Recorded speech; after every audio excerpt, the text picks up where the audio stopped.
Part of our City season now on BBC Two. Was this the greatest financial lesson we chose to ignore?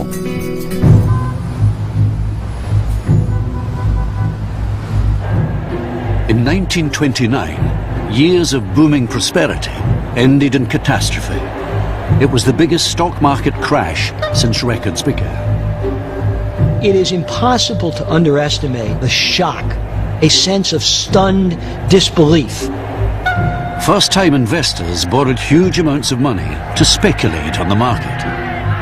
The market broke very sharply, and a lot of people were wiped out with it. It was very painful. Later, thousands of banks failed.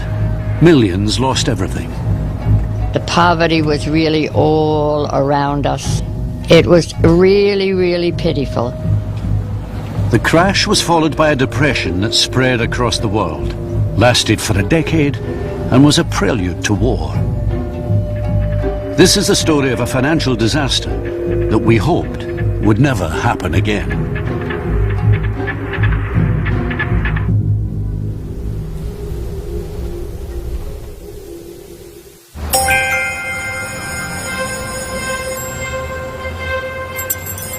Wednesday, 23rd of October, 1929. Without warning, share prices are plummeting on the New York Stock Exchange. Investors are stunned. For the last 5 years, the market has only gone up. In the space of an hour, a staggering 2.5 million shares are sold. The next day, the downward spiral continues. As people came in to trade stocks on October 24th, there was a sense that maybe something had changed, that there was something different. All of a sudden, there just weren't buyers. People were willing to sell, but there weren't buyers coming forth to buy the stocks. And prices began to fall, $2, $4, $10 a share. It was sort of horrifying. That morning, there were drops on the stock exchange. They were so sharp and so dire, stocks suddenly dropping 10, 20, 30 points at a time, that it's said that there were shrieks and gasps in the gallery of the New York Stock Exchange. People are stunned by what is happening and terrified. Thousands of people begin to gather outside the stock market. 10,000 people. They fill the streets from Broadway to the East River. People wanted to know what was going on. They went there. These huge crowds gathered around the stock exchange, around the statues and on the stairs, waiting to get any kind of news they could as people came out of the exchange. They could hear voices. They could actually hear the shouting and yelling as people were buying and selling. But they didn't know what was going on, and so they gathered and they stayed there to find out. Few of the thousands waiting in the crowd appreciated the scale of the disaster that was about to unfold. Nor could they imagine that over the next 5 days, a financial catastrophe would sweep away the foundations of America's prosperity. But to understand what brought about the crash, we need to go back a decade, to a time when American confidence grew so high that it seemed the good times would last forever.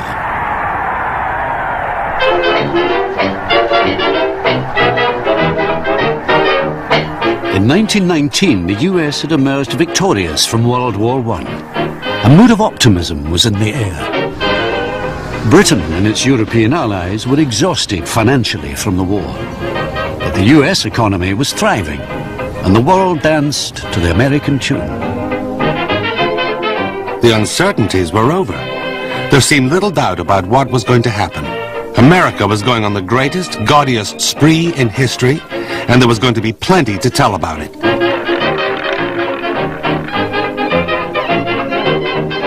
In the 1920s, everyday life was changing. Electrification transformed America. Towns were hooked up to the grid. New technologies emerged. Aeroplanes, radios, domestic goods that had started life as luxuries now became necessities. The car industry also boomed as people flocked to buy one of the new Ford or Chrysler automobiles. An era of boundless prosperity seemed to have begun. This is the flowering of consumer culture and mass consumption on a scale never before seen. there was also heavy installment buying to encourage people to buy big-ticket consumer items so that they can buy those items on credit. This type of consumer credit was another innovation of the 1920s. For the first time, the idea of buy now, pay later hit the mainstream.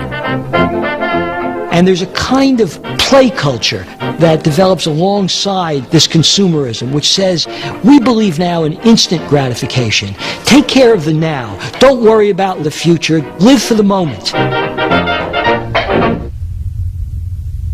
There was a whole ideology that we were in a new economic era, that it was the birthright of every self-respecting American to be rich.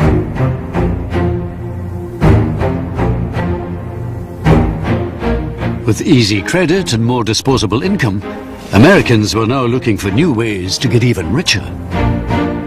Since World War I, the US government had sold bonds, known as Liberty Bonds, to pay for the war. This was a way to borrow money from the public, who in turn would receive interest payments on the bond's value. Celebrities such as Charlie Chaplin and Douglas Fairbanks had been recruited to promote them at huge rallies. Liberty bonds caused many people to become investors in securities for the first time. For the first time in their lives, they got interest payments every 6 months, and the security was something they could trade on the market, so they could look in the newspaper and see what the price of my bond is today. Liberty bonds created an investing culture. Most people had never purchased securities before, and it got ordinary people accustomed to buying securities. Now there was another group of people who thought they could take advantage of this new investing culture. The bankers of Wall Street. For years, Wall Street, the center of American finance, was made up of a small elite group of bankers doing business with each other in a society closed off to the general public. But one man saw an opportunity that would change the face of the financial world. Charles Mitchell, president of National City Bank, spotted a lucrative gap in the market.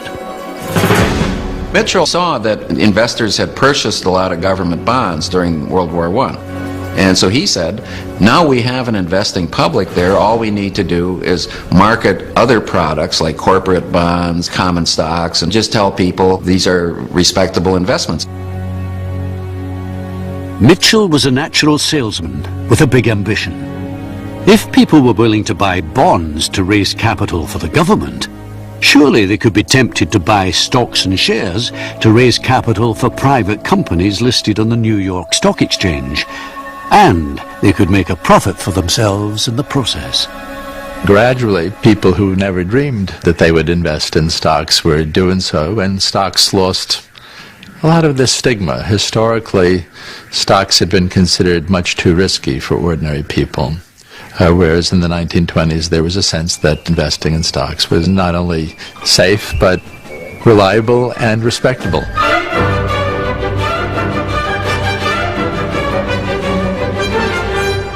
The idea took off, and to exploit this lucrative new market, Mitchell opened brokerage offices all across the country, where people who had the money but not the investment know-how could speculate in stocks and shares.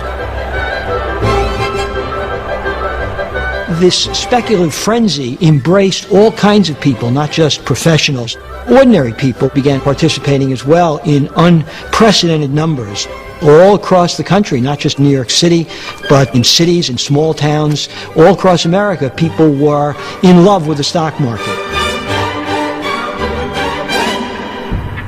Technology made it all possible.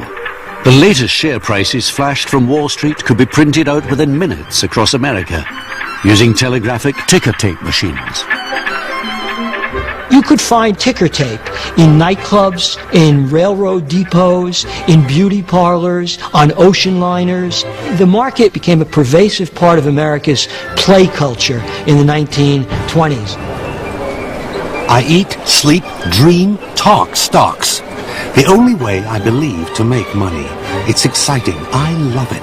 $17,000 profit on $3,500 capital. Not bad. There were wild speculations in all kinds of securities. movie company stocks, aeronautical stocks, all the auto company stocks. One of the hot stocks of the 1920s was Radio Corporation of America. It was a lot like today's Google. You know, it was cutting-edge technology. They had this idea that you could put radios in cars. Imagine that. The American investing public began to connect the products they were using that were coming from corporate America with the notion that, hey, I might own a share of the company that makes that product that I like. I'd have to see my broker, find out what he can do, 'cause I'm in the mall, get for you all sweet little. By the mid-20s, around 3 million Americans were in the market, and Wall Street gripped the public imagination. With tales of fortunes being made overnight, the idea of a great bull market, where shares only seemed to go up, took hold. Every popular magazine, every newspaper, every radio station was fascinated by what was going on in the stock market. People charted the activities of celebrities like Charlie Chaplin or Groucho Marx and were fascinated by what stocks they happened to be speculating in. The young comic actor Groucho Marx invested all his savings into the market and was so pleased with his profits on paper that he persuaded his brothers to invest too. What an easy racket. RCA went up 7 points since this morning. I just made myself $7,000.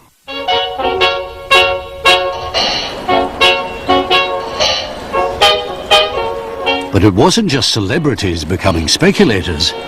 The big Wall Street speculators were becoming celebrities themselves. They were thought of as creative, entrepreneurial, and bringing wealth to America.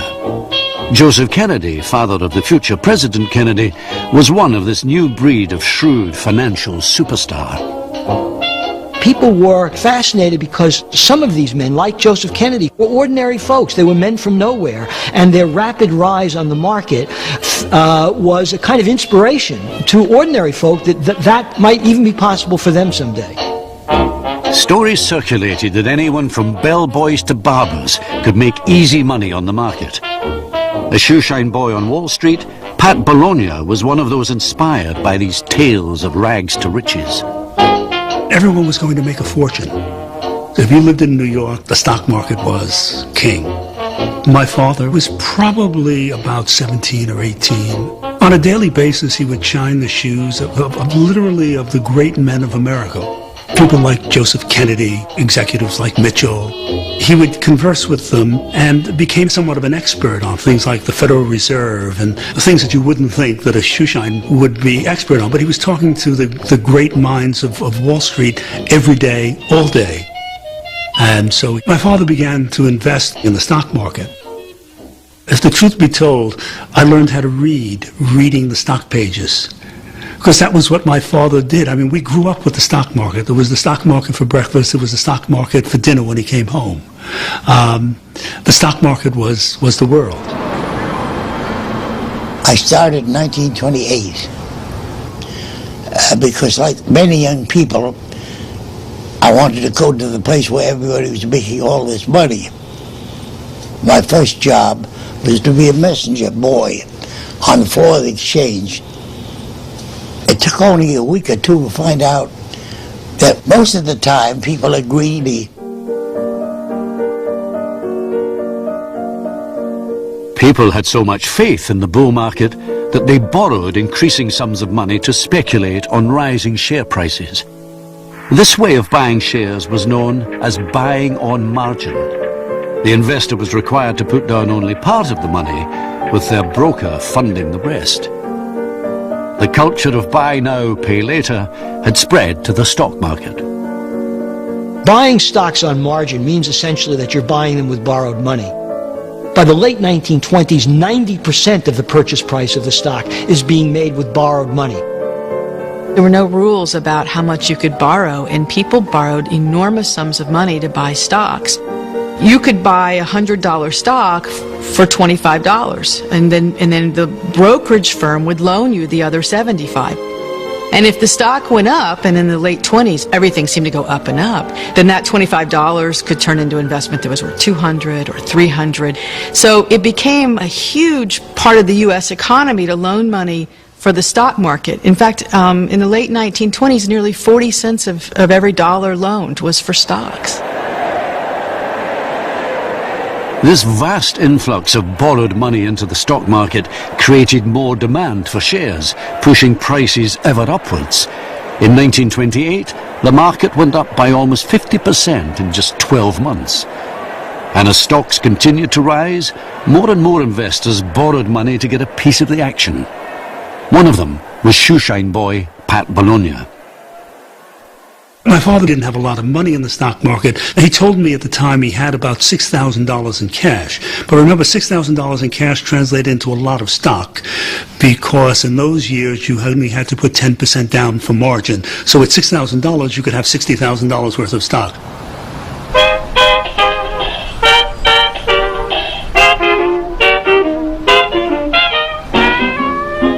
Wall Street was hungry for new punters. There was one group of would-be investors that the street had always ignored, but whose money it now wanted. Up until the 1920s, women had played a very small role in the stock market. Part of this was simply gender prejudice. They were considered incapable of the kind of cool sang-froid was necessary if you speculated in the market. But in the 20s, part of the popularization of the stock market included huge numbers of women. Well, the 20s were a big time for women anyway. They really stepped out on their own. They began to take control of their own money. They went to college, actually, in record numbers in the 1920s. And as they did that, they also got interested in the stock market and as a way for them to build their own wealth. One such investor was a pioneering New York photographer called Alice Austin. She lived on Staten Island, just across the water from Wall Street. She had moved into this house when she was a couple of months old. She was bright, she was adventurous. By the time she was 11, she had received a camera, which was a new invention by the time, and she immediately took to it. Over the years, she took some 8,000 glass plate negatives, making her one of America's earliest and most prolific photographers. Alice's inheritance from her grandfather had funded a comfortable lifestyle, but it had dwindled by the 1920s, and she was tempted by Wall Street's promise of a quick buck. So Alice Austin discovers that she's running a little low, and the question then becomes what to do. Her friends urged her to be conservative, cut some spending, maybe not go to Europe, maybe not buy a car. Instead, Alice found a broker who advised her no, buy stocks, become rich quick. And you know what? You can borrow money so you can buy even more stocks, buying on margin. And Alice Austin thought that, hey, sounds like a good idea to me. Throughout the soaring market of the 1920s, the Republican Party stayed in power on the back of America's increasing prosperity. Calvin Coolidge became president in 1923. An investor himself, he was notably silent on the speculative mania gripping Wall Street. Calvin Coolidge typifies the laissez-faire, devil-may-care recklessness of the 1920s. He was famous for saying that the business of America is business. It was a prosperous period. Business was making money. Wall Street was making money. The politicians, I think, just said, well, everything's fine. The economy's growing. The market takes care of things pretty well, and the government's job is to get out of the way.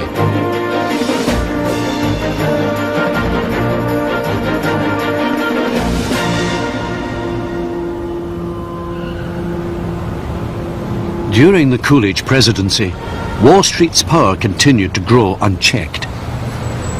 His administration had close links with an elite group of bankers and financiers, Wall Street's inner circle. Their wealth and connections gave them immense influence over the government's financial policy. They were small, elite, private partnerships. This was really the royalty of Wall Street. These were very mysterious and discreet places. They were small firms with limited capital, but they exercised really an outsized power. The most prestigious of these elite firms was the J.P. Morgan Bank, strategically located directly opposite the stock exchange it would play a key role in events to come. As senior partner at JP Morgan, Thomas Lamont was the most powerful man on Wall Street. His influence extended well beyond New York. Lamont and the other JP Morgan partners spoke regularly with successive presidents. Grandfather was a very, very busy man. He didn't have time, as some grandfathers might, to take his grandson to the baseball game or go fishing and do things like that. Grandfather's lifestyle was certainly a very handsome lifestyle, there's no question about it.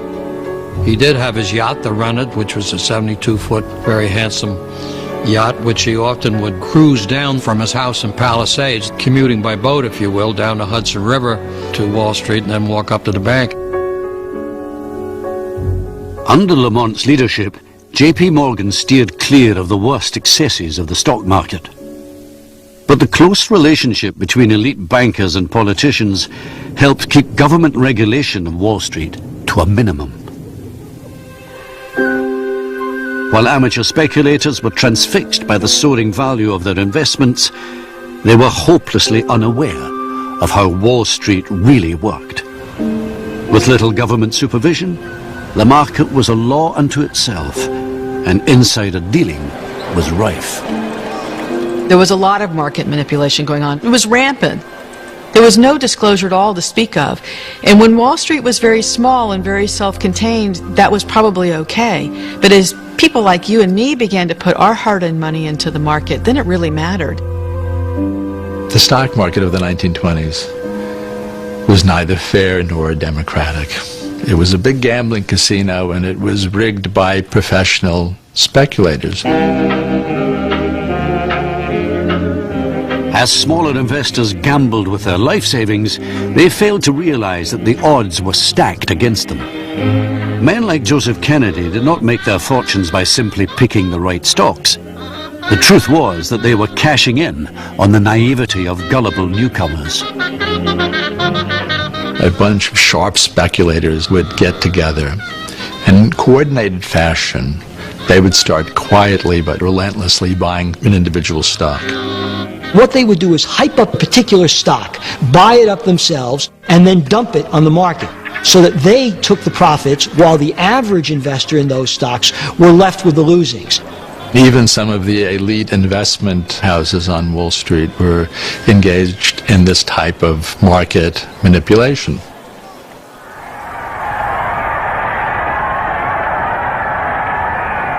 In March of 1929, a new Republican president, Herbert Hoover, was inaugurated. In his address, he reassured Americans. We have reached a higher degree of comfort and security than ever existed before in the history of the world. But behind the scenes, he was less confident. Hoover is actually skeptical about what's going on Wall Street and the economy generally. But he doesn't have the political courage of his convictions.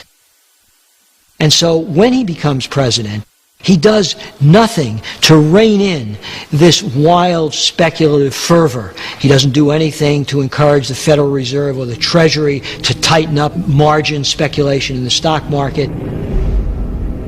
In private, Hoover talked of an orgy of speculation, but like his predecessor Coolidge, he had no appetite for regulation of the marketplace. Yet Hoover was not alone in his fears that the stock market bubble might be about to burst.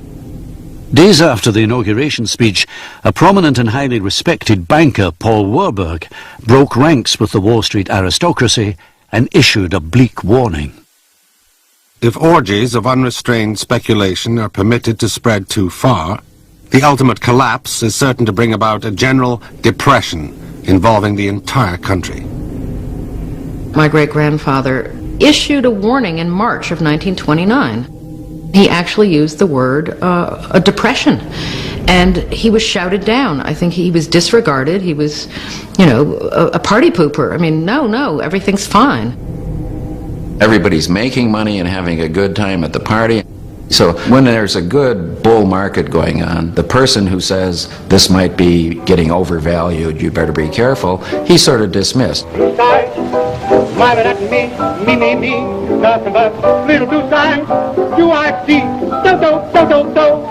Bluebird.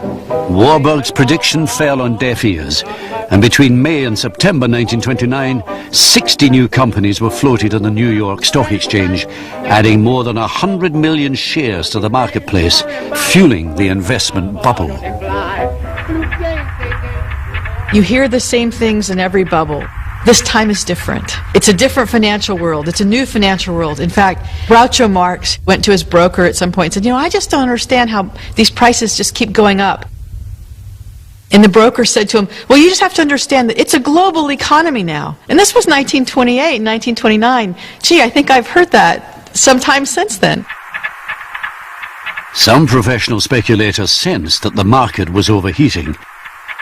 The more astute got out during the summer.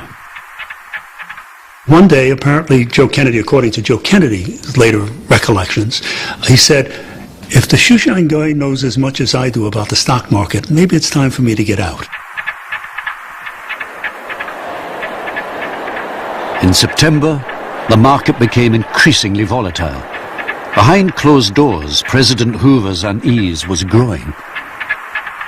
Herbert Hoover did keep making inquiries among his Wall Street friends, asking if he should be concerned, and he received a memo from Thomas W. Lamont, who was the senior partner of J.P. Morgan and Company.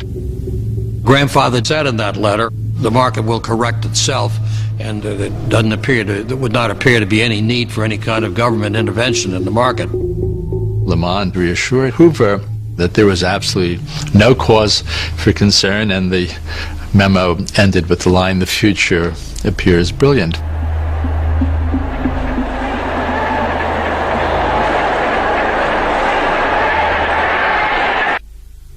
Five days later, the stock market crashed. No one knows what triggered the sudden loss of confidence that happened at the end of Wednesday, 23rd of October. But out of nowhere, a sharp fall in automobile stocks provoked a frantic last hour's trading. Millions of shares were suddenly sold. The next day, the great crash of 1929 began.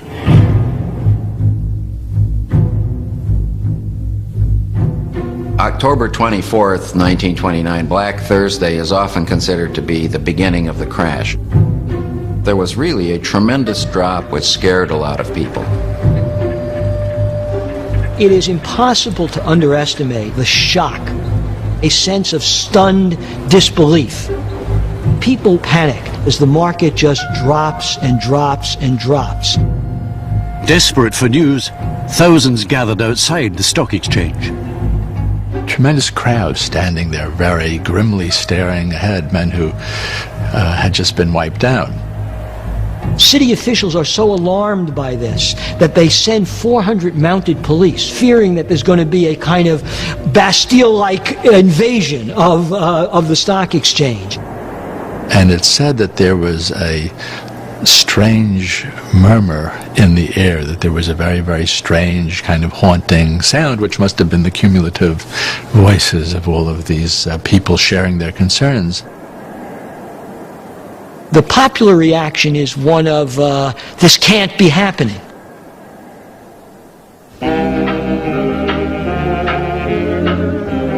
A visitor from Britain was there that day too. Winston Churchill had invested much of his own money in the US stock market and had decided to pay a visit. I happened to be walking down Wall Street at the worst moment of the panic, and a perfect stranger who recognized me invited me to enter the gallery of the stock exchange. I expected to see pandemonium, but the spectacle that met my eyes was one of surprising calm and orderliness. The 1,200 members of the stock exchange were walking to and fro like a slow-motion picture of a disturbed ant heap, offering each other enormous blocks of securities at a third of their own prices. Churchill was to lose a fortune in the crash that day. Outside, the crowds continued to wait for news. Rumours were fueling the mounting panic. Once the crash is underway, the real question becomes one of confidence. When you lose all confidence in the economy, good and bad go down together. And so the chief investment elite is at great pains to try to restore that confidence, to convince people that the economy and the stock market is sound. The bankers knew they had to do something to avert a total financial meltdown. A Times journalist watched events unfold. The crowd grew thicker and noisier, and then there was an eddy in the middle of it, and a man in shirt sleeves was pushing his way across the street in the direction of the Morgan offices.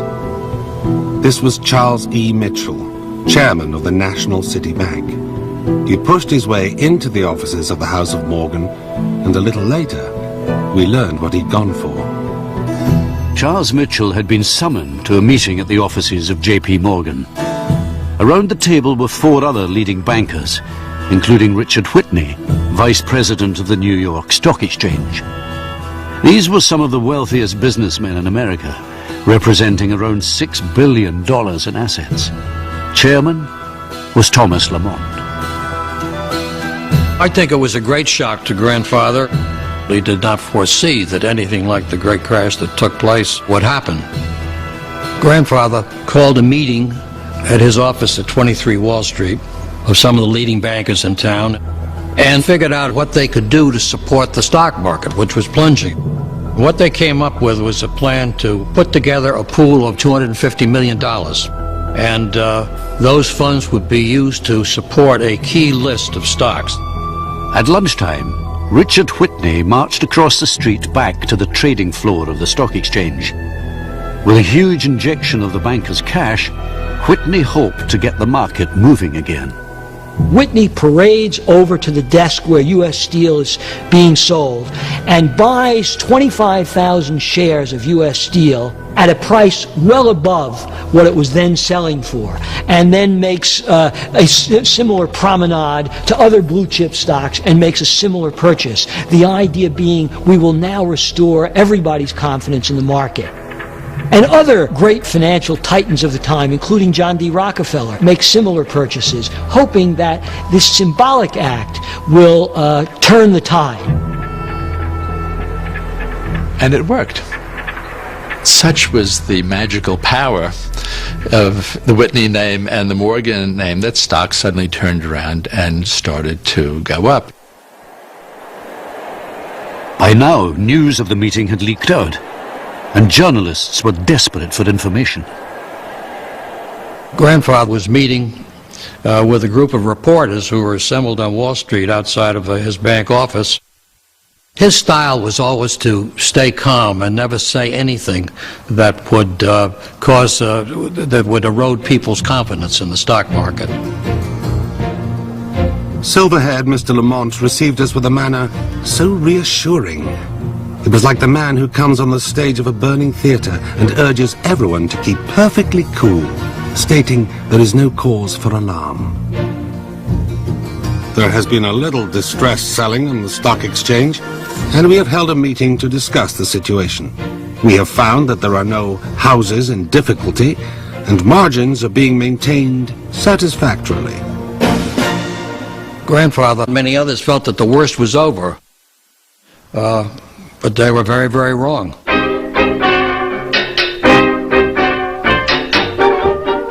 Over the weekend, the bankers' interventions seemed to have worked. Trading on Friday and Saturday was calm and uneventful. President Hoover also tried to steady nerves by repeating a mantra that has been used during market crashes many times since. The fundamental business of the country, that is production and distribution of commodities, is on a sound and prosperous basis. But in the offices of the financial district, there was total chaos. One of the things that we forget is how primitive the technology was. So many stocks traded on October 24th that it took 4 hours for the ticker to print all of the stock trades after the market had closed. The ticker, hopelessly swamped, fell hours behind the actual trading and became completely meaningless. All night long, the lights blazed in the windows of the tall office buildings, where margin clerks and bookkeepers struggled with the desperate task of trying to clear one day's business before the next day began. They fainted at their desks. The weary runner fell exhausted on the marble floors of banks and slept.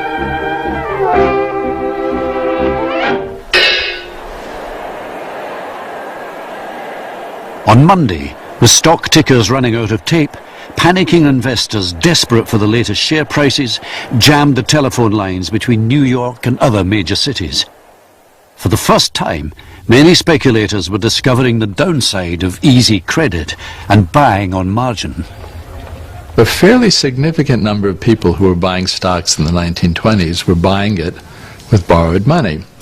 And of course, the wonder of buying stocks with borrowed money is that the gains are tremendously accelerated and magnified on the way up, and then of course on the way down the entire machinery is thrown into reverse and the losses are also magnified. All these people who had borrowed to buy stock now had to put up more collateral. And this was something that had not happened as the market had gone up and up. You've got $25 down for a $100 stock, but now if the stock has dropped. So what happened is the brokerages that had made all these loans got very concerned that the loans wouldn't be paid back. People got calls to bring in more cash or their stocks would be sold. Account needs $600. Unless this amount received before 1 p.m. Tuesday, will sell all securities in your account. Consider this notice to that effect. And that's a difficult thing to do. Some people didn't have additional cash to bring in, or they took them some time perhaps to do it, but the brokers were very uneasy. They couldn't wait. And so Monday, the market begins to fall even at a steeper rate than it fell on Thursday. In fact, this would turn out to be one of the very worst days ever in the history of the United States stock market. 1929, when the stock market crashed, I was a very young lady, just 7 years old. However, I do remember bits and pieces of that day very clearly in my memory. We didn't have many means of communication. And when something extraordinary happened, the papers would put out an extra, that's what it was called, an extra, for 2 cents. And the little boys in their little pea caps would come running through the streets, screaming, "Extra, extra, read all about it." And invariably somebody in the house would go down and buy a daily for 2 cents, and then we would know what happened. And that's how we found out about the crash. At the time, Vera was with a family friend. But news came that the friend's aunt had lost everything. The little lady was crying quietly. She was crying quietly and wringing her hands and walking from room to room to room. So that was my actual memory of that day.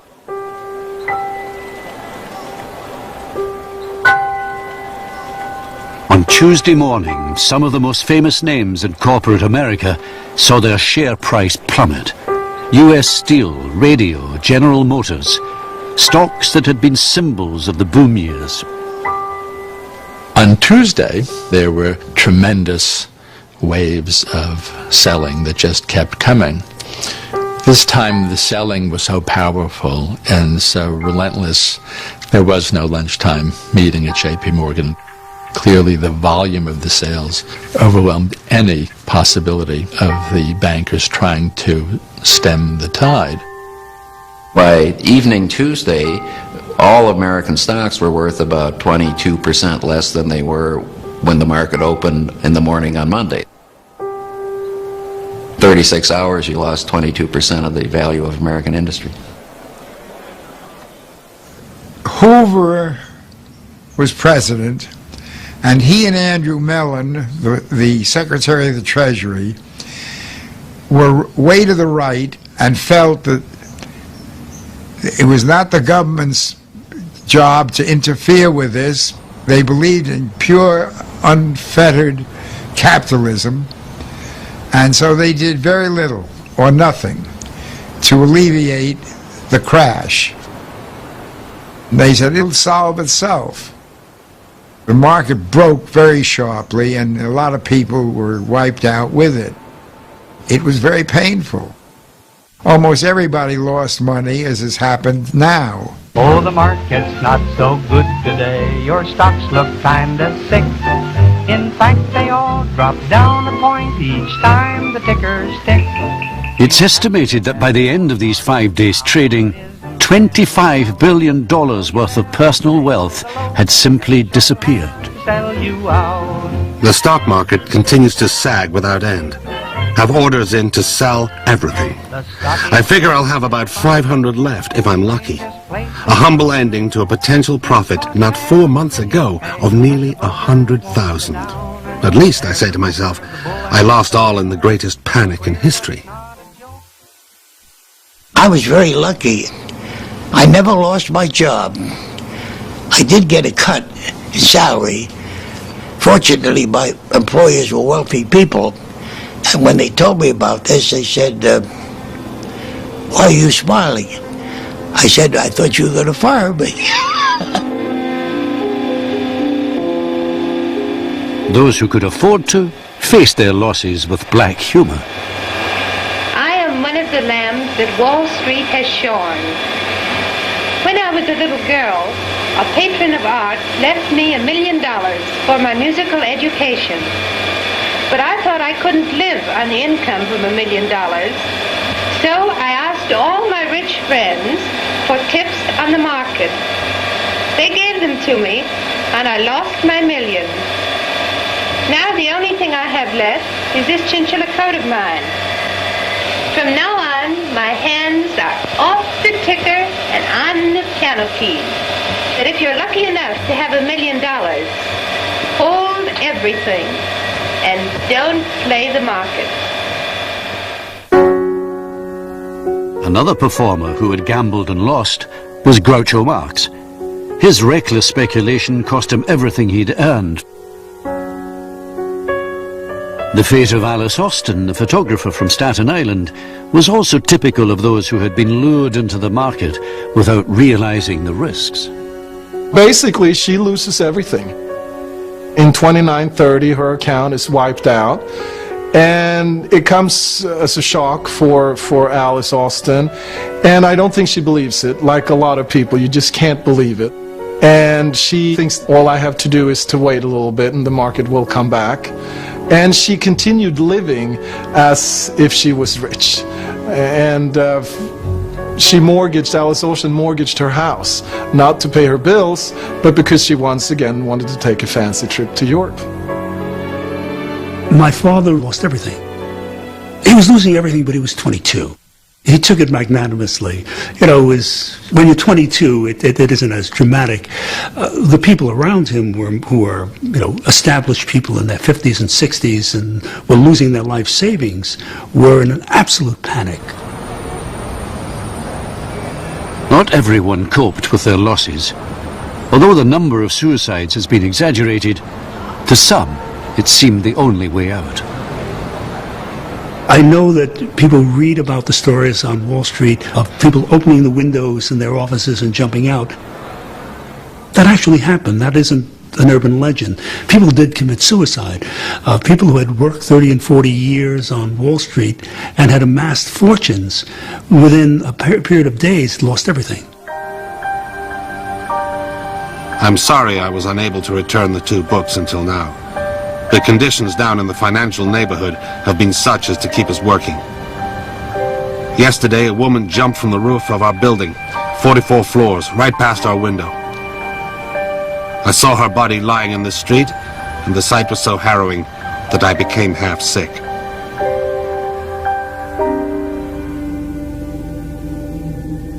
The effects of the catastrophic crash on Wall Street rippled out across America. Even those who had never owned shares and who had never benefited from the stock market boom became victims too. The crash had undermined Americans' faith in their fragile banking system, made up of thousands of small-town banks that lacked the size or reputation to convince customers that their money was safe. As confidence in the economy sank further, a domino effect began. In 1931, over 2,000 banks failed. After the crash, the banks closed. That, I think, affected us a little more seriously, us, meaning us, the people of my stature. Many people had money in the bank, little bit of money, a couple of $100, $1,000 maybe. There was no infrastructure then. There was no Federal Deposit Insurance Corporation to guarantee people's deposits. There was no way to back up the banks. So if the banks had made bad choices, you as a depositor paid for it. You went to go get your money, it wasn't there. And then people would hear that the bank down the street wasn't good, and they worried about their own bank, and then that would cause a run on their bank. And it became a terrible, vicious cycle. And something like 3,000 banks closed in the following couple of years after that. The whole financial system then seemed not just unstable, but worthless. After that, when people saved money, they were very leery of banks, and money went under the mattress.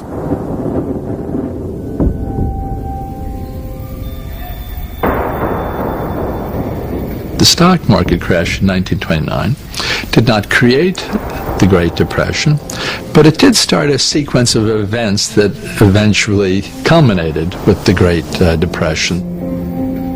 Well, some of this is going to sound sort of familiar. The banks were loaning money for the stock market, the companies were loaning money, the brokerages were loaning money, and when those prices fell, all that money just disappeared. Almost immediately, companies began to feel the pinch of not having the capital and of having lost money, and they began to lay off people, to let people go, to shut down production. There were mass bankruptcies. There was a liquidity crisis of exactly the same kind we have today.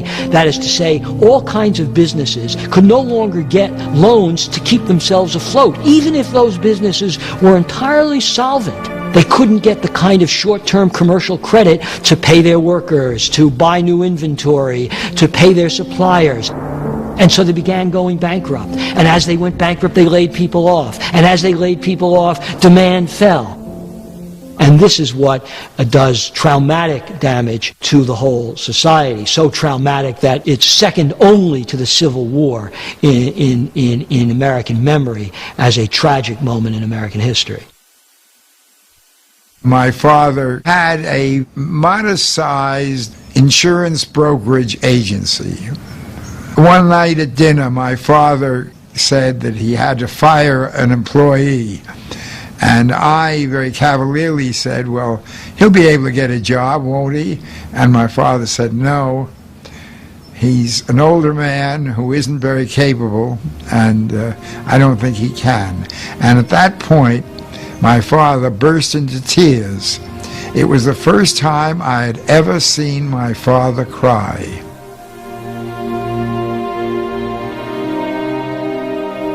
There was such a change in our lives and all the people around me after the crash.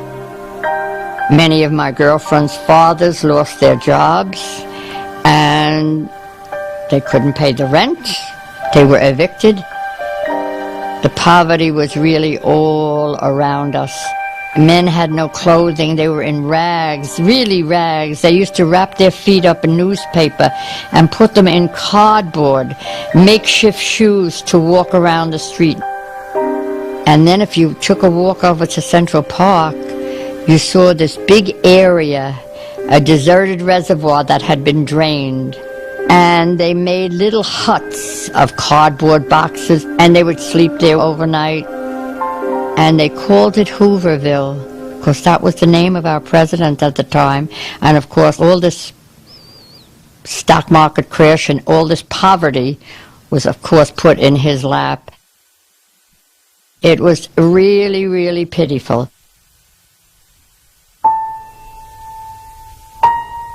Like many others, the photographer Alice Austin struggled to keep up mortgage payments as the Great Depression took hold. A few years into the Depression, Alice Austin runs out of money. There is nothing left. She's out of her house. They take her to a poorhouse, and it's a poorhouse out of a Dickens novel, and she lingers there for a couple of years. Miraculously, her photographs are discovered.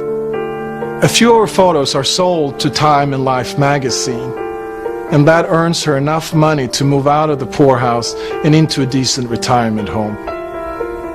In a sense, her photographs come to her rescue and take her out of poverty and into a year or two of decent living. Paul Warburg, who so accurately predicted the crash and the depression, saved the bank he ran from disaster by getting out of the market in time. But it was of little consolation to him. My great-grandfather probably never really recovered his own personal equilibrium after the crash. To be called the Cassandra of Wall Street, I think was very painful for him. And if we all remember Cassandra, she couldn't just see the future, she was also doomed to be disregarded. And I think it caused him to go into a depression of his own. I'm not sure that he ever would have said, "I told you so." I think he felt that it was really tragic, that this worldwide depression could have been averted or headed off, or at least it didn't have to crash so hard. And I think it probably led to his early death. When he died, it was the last year of Hoover's presidency, and there was no end in sight.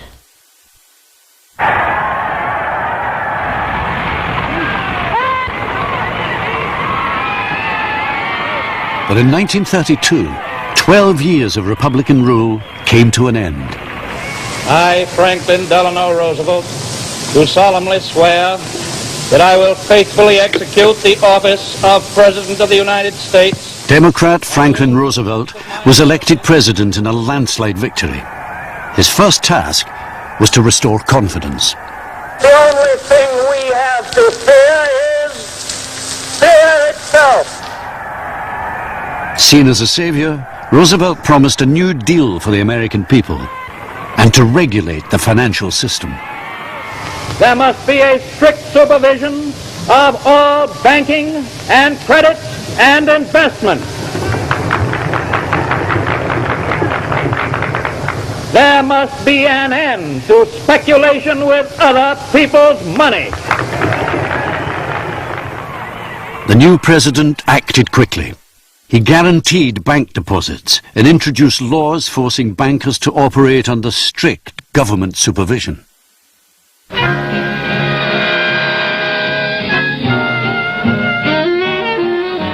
An investigation into the crash was launched by the Senate Banking Committee. It would last more than 3 years, and the 10,000 pages of testimony blackened the reputation of Wall Street.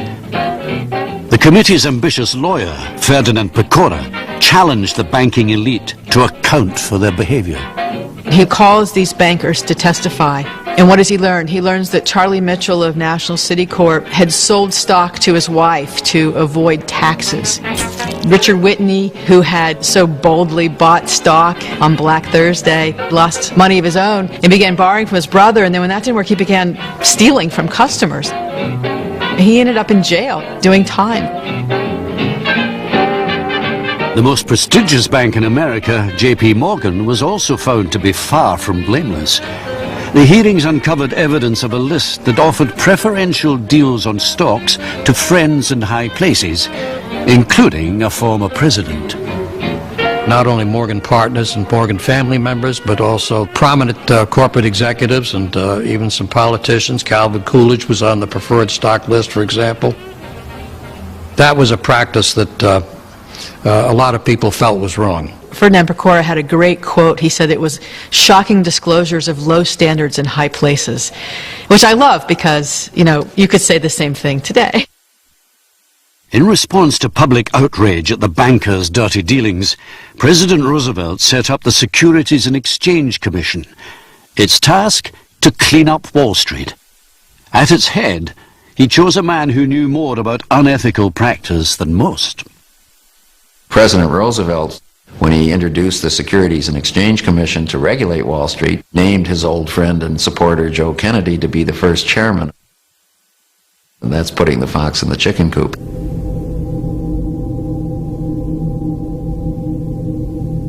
Although Roosevelt restored confidence in the banking system, The Great Depression would last until the outbreak of World War II.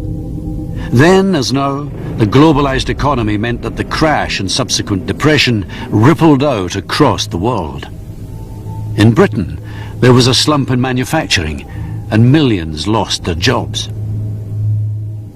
Germany, still suffering from defeat in the First World War, was hit even harder. So many people had their life savings destroyed during the Great Depression that it created in many countries a desire for some authoritarian government that would save them, that would rescue the economy. No doubt that crash and the Depression strengthened anti-capitalist movements. The communists had taken over in Russia, and there were rising fascist movements. Mussolini was already in power in Italy, and Hitler's political base was growing in Germany. And when American-style free market capitalism suffered from this Wall Street crash followed by a depression, it just strengthened those people who wanted to say there's a better way. While communism and fascism prospered, many nations put up barriers to prevent free trade and turned inwards in an attempt to save their economies. Economic nationalism led to trade wars and later World War.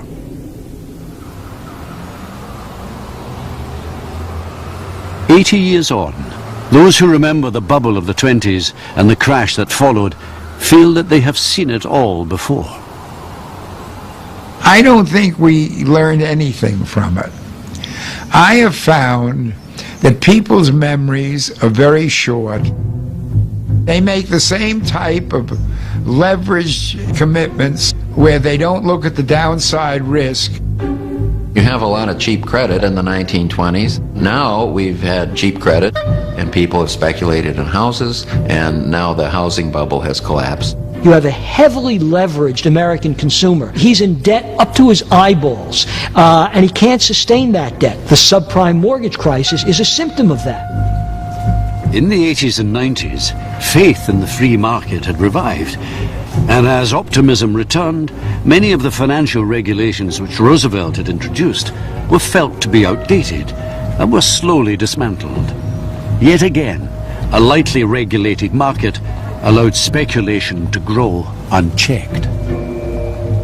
We are now reaping the whirlwind of that deregulation, and in that sense we're in exactly the same position as people were in 1929 when the government turned a blind eye to what was going on in the financial world. What I do hope and I do think is that the government has learned its lessons and is trying to take steps that are much more active and much more aggressive than what was taken in the 30s to try and stem the pain and stem the decline. The hope is that such steps will work, but the lessons from the crash of 1929 are that history repeats itself, that human folly and greed are much stronger forces in financial affairs than reason and restraint.